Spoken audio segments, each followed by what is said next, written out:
തന്റെ ചെക്കനെ രഞ്ജിത്ത് ബജാജ് മോഹൻ ബഗാൻ സൂപ്പർ ജയൻസിൽ നിന്ന് തുച്ഛമായ പൈസയ്ക്ക് ഇനി കളിക്കേണ്ട, കൃത്യമായ സ്പോർട്ടിംഗ് പ്രൊജക്റ്റും അൻവറിലേക്ക് കൊടുക്കാനില്ലെങ്കിൽ നല്ല കരിയർ ഉണ്ടാക്കി കൊടുക്കുമെന്ന് പറഞ്ഞ് നല്ല പ്രതിഫലവും വാങ്ങിച്ചു കൊടുത്ത് മോഹൻ ബഗാനുമായിട്ടുള്ള കോൺട്രാക്റ്റും ടെർമിനേറ്റ് ചെയ്ത് ഇന്ത്യയിൽ ഏറ്റവും കൂടുതൽ പ്രതിഫലമാകുന്ന താരങ്ങളിൽ ഒരാളാക്കി മാറ്റി ഈസ്റ്റ് ബംഗാളിൽ കൊണ്ട് പ്രതിഷ്ഠിക്കുന്നതിനകത്ത് രഞ്ജിത്ത് ബജാജ് വിജയിച്ചിട്ടുണ്ട്. ഈ all India football federation Anwar അലിയെ തിരിഞ്ഞു പോലും നോക്കാത്ത സിറ്റുവേഷൻ ഉണ്ടായിരുന്നു. അദ്ദേഹത്തിന് ഹൃദയ സംബന്ധമായിട്ടുള്ള അസുഖം വന്ന് അദ്ദേഹത്തിന്റെ കരിയർ പോലും അവസാനിച്ച ഒരു ഘട്ടത്തിൽ ഇന്ത്യയുടെ ഗോൾഡൻ ബാച്ചിൽ അംഗമായിരുന്ന അൻവർ അലിക്ക് ഹൃദയ സംബന്ധമായിട്ടുള്ള അസുഖം വന്നപ്പോൾ ഓൾ ഇന്ത്യ ഫുട്ബോൾ ഫെഡറേഷൻ തിരിഞ്ഞു നോക്കി ഒരു സഹായം പോലും ചെയ്തിട്ടില്ല.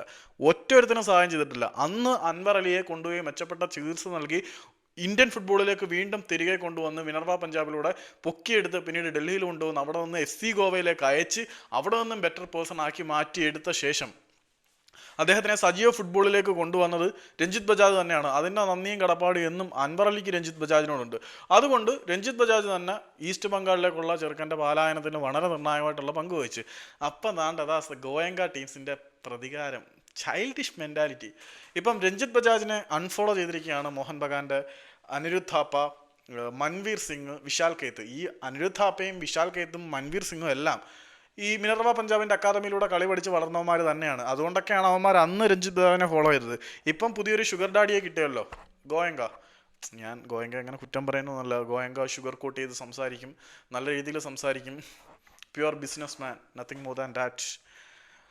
അങ്ങേർക്ക് ഈ മോഹൻ ബഗാനോടുള്ള താല്പര്യം അഭേദ്യമായിട്ടുള്ള കായിക രംഗത്തിനോടുള്ള സ്നേഹമാണെന്നൊക്കെ തോന്നുമെങ്കിൽ പോലും ഇന്ത്യയിൽ ഏറ്റവും കൂടുതൽ ആരാധക വൃന്ദമുള്ള, എന്ന് വെച്ചാൽ ആരാധക പിന്തുണ രക്തത്തിൽ അലിഞ്ഞു ചേർന്ന് നിൽക്കുന്ന ഒരു ബ്രാൻഡിൻ്റെ ഗാർഡിയൻ ആവുക എന്ന് പറഞ്ഞാൽ അതിനകത്ത് ചെറിയ കളിയൊന്നുമില്ല. വളരെ വലിയ ബിസിനസ് ഇൻട്രസ്റ്റ് ഗോയങ്കയ്ക്ക് അതിനകത്തുണ്ട്. അത് വേറെ കാര്യം. ആരൊക്കെ എന്തൊക്കെ പറഞ്ഞാലും അതവിടെ നിൽക്കട്ടെ. പണി അറിയാവുന്നവനാണ് ഗോയങ്ക. അപ്പം ഗോയങ്കയുടെ പിള്ളേരുടെ പ്രതികാരമാണ് രഞ്ജിത്ത് ബജാജിൻ്റെ അക്കൗണ്ട് അൺഫോളോ ചെയ്യിക്കുക. ഓക്കെ, ചൈൽഡിഷ് മെൻറ്റാലിറ്റി എന്നേ എനിക്ക് തോന്നാനുള്ളൂ. ഇപ്പം ഇവരുടെ മാനേജ്മെൻറ്റായിട്ട് ഇഷ്യൂ ഉണ്ടായെന്ന് പറഞ്ഞപ്പം ഇവന്മാരെയൊക്കെ വളർത്തി വിട്ട രഞ്ജിത്ത് ബജാജിനെ അൺഫോളോ ചെയ്യുക എന്നൊക്കെ പറഞ്ഞു കഴിഞ്ഞാൽ ഗോയങ്ക മാമൻ ഉത്തരവിട്ട് കഴിഞ്ഞ് ഇവന്മാർക്ക് ചെയ്യാതിരിക്കാൻ പറ്റത്തില്ലല്ലോ. അതുകൊണ്ട് വ്യക്തിപരമായ ബന്ധങ്ങളിൽ എന്നും കൂടെ നിൽക്കാൻ അൻവർ അലിയും രഞ്ജിത്ത് ബജാജും ആ ഒരു ബോണ്ട് കിടിലമാണ്. പേഴ്സണലി എനിക്ക് മോഹൻ ബഗാനെ ഭയങ്കര ഇഷ്ടമാണ്. അവരുടെ ഗോയങ്കയൊക്കെ ഞാൻ ഒരുപാട് പുകഴ്ത്തി സംസാരിച്ചിട്ടുള്ളതാണ്.